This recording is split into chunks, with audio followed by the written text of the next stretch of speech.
બનાવીશું કોથમીરની. ચલો, મેં ધોયેલી 150 ગ્રામ કોથમીર લીધી છે, સમારી કટ કરેલી ડાલના સાથે.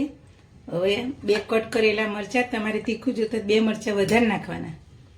2 કટ કરેલા લીલા મરચાં નાખ્યા, આદુનો નાનો એક ટુકડો નાખ્યો, થોડા સિંગ દાણા નાખ્યા, અડધી ચમચી જીરું નાખ્યું અને સ્વાદ અનુસાર મીઠું.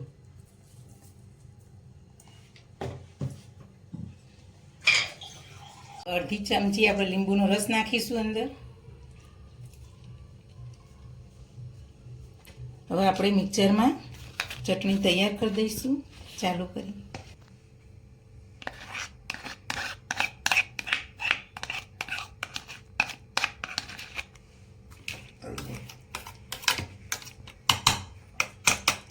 આપણે 3 ચમચી જેટલું પાણી રેડીને ફરીથી ગ્રેવી કરી લઈશું.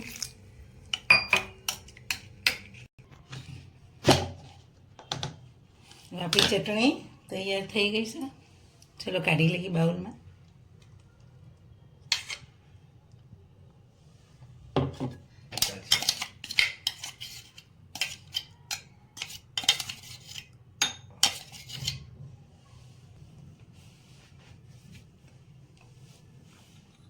આપણી કોથમીરની ચટણી તૈયાર થઈ ગઈ.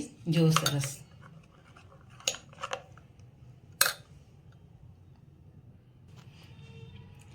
આવા નવા વિડીયો જોવા માટે અમારી ચેનલને સબસ્ક્રાઈબ કરજો, શેર કરજો અને લાઈક કરજો.